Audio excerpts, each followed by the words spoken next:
안녕하세요. 연세피성형외과 원장 이건창입니다. 팔자주름에 관심이 없는 40대 여성은 없을 것이라고 생각합니다. 누구나 다 정도 차이는 있지만 자신이 팔자주름을 가지고 있을 것이라고 생각하고 팔자주름을 없애기 위해서 마사지나 여러 가지 자가요법을 집에서 해보고 경우에 따라서 피부과에서 레이저 시술을 하기도 할 것입니다. 이 모든 시술이 효과가 전혀 없는 것은 아닙니다. 하지만 어떤 환자 부류에서는 전혀 효과를 내지 못하는 분들이 있습니다. 오늘은 이 부분에 대해서 말씀드릴까 합니다. 팔자주름이 생기는 원인은 얼굴이 처져서 생길 뿐만 아니라 코 옆 팔자주름 부분이 푹 꺼져서 생기기도 합니다. 피부과에서 하는 레이저 시술은 처진 피부를 올릴 수는 있지만 코 옆 꺼진 부분을 채워줄 수는 없습니다. 코 옆 꺼짐이 심한 사람은 꺼진 부분을 메꾸지 않고서는 팔자주름을 없앨 수가 없습니다. 레이저를 하더라도 꺼진 부분을 메꾸고 나서 해야지 그냥 해서는 팔자주름 개선 효과를 낼 수가 없습니다. 자신의 팔자주름이 피부가 처져서 생긴 것인지 코 옆이 꺼져서 생긴 것인지는 코 옆을 본인이 눌러보면 금방 알 수 있습니다. 손가락으로 세게 눌렀을 때 쑥 들어간다면 팔자주름의 원인은 꺼진 형상 때문입니다. 손가락으로 눌렀을 때 쑥 들어가지 않고 비교적 평평하다면 팔자주름의 원인은 피부 처짐에 있습니다.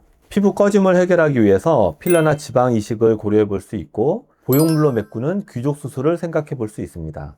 환자분이 보형물에 대한 거부감이 없다면 귀족 수술이 정답입니다. 물론 수술이 안전하고 원칙에 맞게 진행되어야 하겠지만 보형물은 유지 기간이 평생이지만 다른 필러나 지방은 효과가 너무 일시적입니다. 귀족 수술을 상담해보면 환자분들의 가장 큰 두려움은 보형물의 이동입니다. 과연 보형물이 안 움직이고 평생 위치가 그대로 유지될까에 대해서 의구심을 갖는 것은 당연합니다. 저는 귀족 수술을 할 때 제가 넣은 보형물이 그 자리에서 평생 동안 유지될 것이라는 확신이 있습니다. 그 이유는 첫 번째, 보형물이 들어갈 공간의 정확한 박리입니다. 보형물은 골막 아래에 위치해야 합니다. 골막은 뼈에 강하게 붙어 있는 일종의 막입니다. 보형물이 들어갈 위치보다 더 넓게 박리가 이루어진다면 보형물이 이동할 수가 있습니다.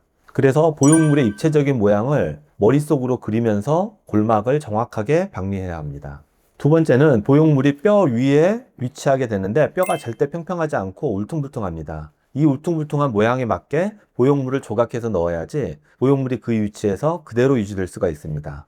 이 두 가지 원칙을 잘 지켜야 보형물이 움직이지 않고 평생 유지될 수가 있습니다. 오늘은 팔자주름에 대해서 말씀드렸습니다. 팔자주름은 원인 분석이 중요합니다. 팔자주름의 주된 원인이 피부 처짐인지 코 옆 피부 꺼짐인지에 따라서 전혀 다른 치료법이 적용됩니다. 제가 아까 말씀드린 방법으로 환자분 스스로 팔자주름의 원인이 무엇인지 파악하시고 원인에 맞는 치료법을 제공할 수 있는 병원을 선택하시기 바랍니다.